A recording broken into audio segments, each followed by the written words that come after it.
Assalamualaikum warahmatullahi wabarakatuh, saudara-saudaraku sebangsa setanah air, dimanapun Anda berada. Alhamdulillah, pada kesempatan yang berbahagia ini kita semua bisa berjumpa, berkumpul kembali dalam suasana mudah-mudahan bahagia, sentosa, tidak ada aral suatu apapun. Berikut ini kami sajikan kronologi kejadian persekusi yang menimpa Tubagus Mogi bersama para rombongan termasuk Kiai Ihsan. Beliau adalah Rois Suriah Cikarang Utara. Sampai beliau menceritakan kronologisnya bagaimana kok terjadi persekusi. Termasuk yang mencidrai sahabat Ansor Banser, dikeroyok ratusan orang. Ini bukan satu atau dua orang, ratusan orang. Ini kejadian yang memalukan, ini kejadian yang bukan kali pertama. Makanya bahayanya hasutan, bahayanya doktrin yang masif terus-menerus dihembuskan oleh golongan orang-orang yang di situ mempunyai kepentingan. Ini patut kita waspadai. Makanya kami selalu mencoba untuk membangunkan kesadaran kita semua agar kita bisa memilah dan memilih mana itu kebaikan yang harus kita ikuti, yang harus kita tegakkan, mana itu keburukan yang harus kita buang sejauh-jauhnya.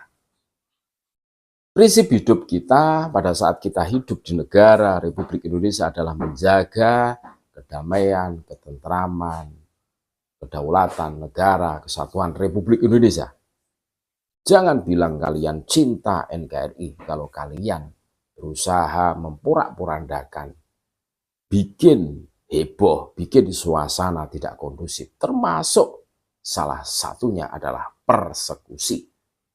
Dan kita semua tahu persekusi itu adalah perilaku mereka, orang-orang yang mengaku sebagai cucu Nabi.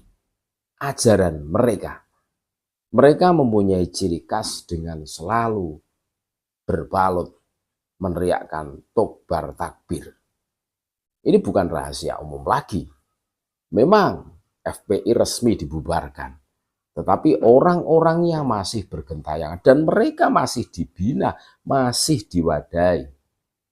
Siapa lagi kalau bukan orang-orang yang mengaku dirinya sebagai cucu Nabi dan merasa dirinya paling suci dan merasa nasabnya paling sokeh sendiri.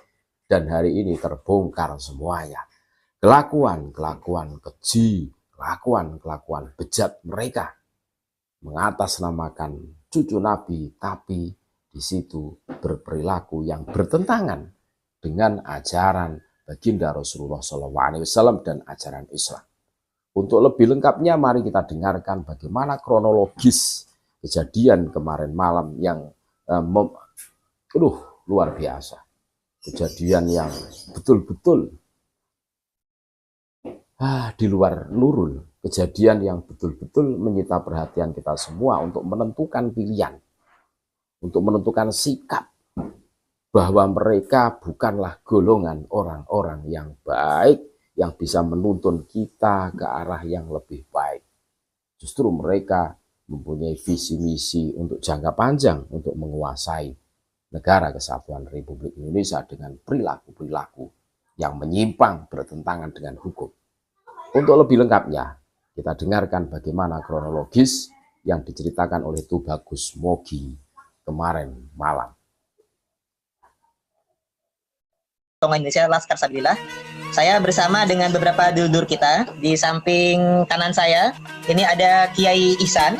Beliau juga Dewan Sesepuh PWI dan juga merangkap sebagai Ketua MWCNU Rois Suriah MWCNU Cikarang Utara.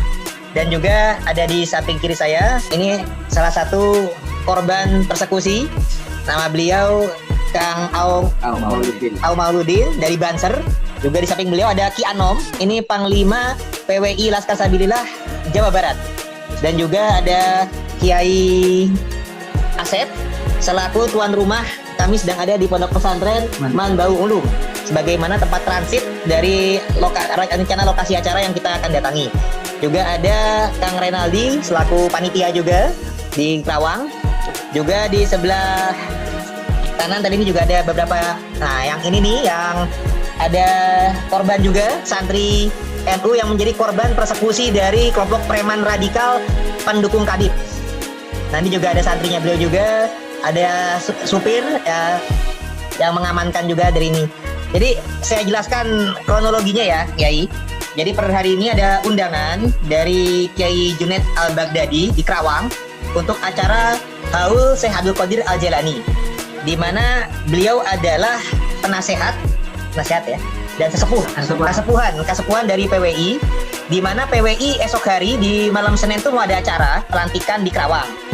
Nah, ketika ada pelantikan Kerawang, acara H-1 ya kita rencana diundang buat silaturahim persiapan untuk acara besok. Nah, jadi acaranya Kiai Junaid Al-Baghdadi ini sudah ada pengamanan yang full di lokasi acara. Nah, terus kami beberapa dari PWI ini diundang. Undangan utama yang diharapkan sebenarnya memang adalah Kiai Imaduddin Usman Al-Bantani. Nah, itu dan untuk kalau besok ya Kiai Umat dan juga Kiai Abbas Buntet. Nah, yang per hari ini yang diharapkan hadir Kiai Abbas sama Kiai Imat tidak pada bisa hadir. Rencana diwakili oleh petinggi-petinggi PWI yang bisa hadir. Dalam hal ini saya, Kiai Ihsan dan Kiai Anom tadi, yang insya Allah berupaya berniat baik menghadiri undangan dari Kiai Junaid. Nah, dari panitia ada instruksi untuk kami tempat transit adalah di pesantren Manbaul Ulum. Nah, ternyata ketika dan ada pengamanannya sekedar dari Banser, karena polisi-polisi adanya di lokasi acara. Di tempat transit itu pengamanannya baru Banser, belum ada polisi. Nah, awalnya pihak panitia mengira akan aman-aman saja karena ada kabar kan Kiai Imat tidak hadir. Jadi kalau Kiai Imat nggak hadir, disangkanya akan fine-fine saja gitu, Gus Yai. Nah, ternyata ketika kami sudah berkumpul di tempat transit, lagi siap-siap untuk menuju lokasi acara sekitar jam setengah 10. Nah, itu ternyata di luar tuh dihadang. Ada orang-orang tentu yang mencari-cari Kiai Imat. Dan juga perlu diketahui, ternyata beberapa hari sebelumnya itu juga sudah ada ancaman pembunuhan untuk Kiai Imat, mau dipenggal kepalanya oleh salah satu preman di Kerawang sini. Namanya besok aja ya. Cimacan. Itu kode namanya Cimacan. Si Cimacan lah ya. Itu ada sudah mengasih ancaman kepada WA-nya panitia. Nah, jadi ternyata ada ancaman-ancaman pembunuhan. Mereka berupaya mencari-cari Kiai Imat, tapi ternyata Kiai Imat nggak ada. Ternyata ada yang mengenal saya, mengenal Mogi gitu. Dari pas kita keluar dari lokasi pesantren mau menuju mobil, itu sudah ada penghadangan. Nah, tapi saya sempat ditarik-tarik segala macam, tapi saya juga bisa masuk, diselamatkan oleh baik panitia Kiai Asep, bagi tuan rumah, dan juga oleh saudara saya tadi ini, Kiai Ihsan, selaku Roy Suryah MWCNU Cikarang Utara. Ini yang sudah menyelamatkan. Saya dimasukkan ke dalam mobil beliau, Pajero. Mobilnya itu Pajero udah ada lambang NU-nya. Nah, kemudian kami menuju lokasi acara, dikejar oleh massa motor itu, dihadang, kaca mobil dipecahkan, spion dipecahkan, dan anggota yang mengawal ngiring kami, satu orang Banser dan satu orang santri tapi berjaket Banser, itu dikeroyok dan dipukul sehingga lebam dan memar gitu.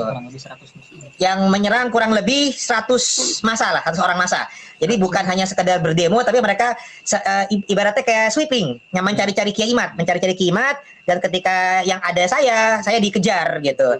Nah, jadi emang sudah ada upaya sweeping, bahkan juga sudah ada ancaman pembunuhan untuk memenggal kepala Kiai Imat, dan juga yang perlu diketahui, mobil dipecahkan, Banser dikeroyok, dan juga ada lambang NU. Nanti Kiai Ihsan juga bisa memberikan penjelasan juga.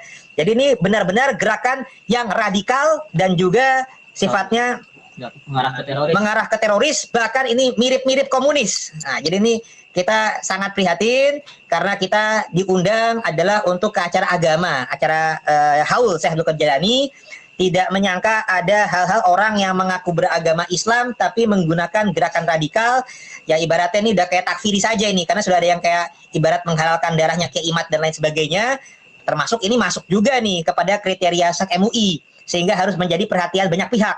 Jadi tidak hanya pihak kita saja, tapi ini ya pihak ulama, pihak umaro ini harus sudah mengambil kepedulian, termasuk dari petinggi-petinggi NU, karena anggota Banser dan Roy Suryah MWCNU Cikarang Utara juga menjadi korban.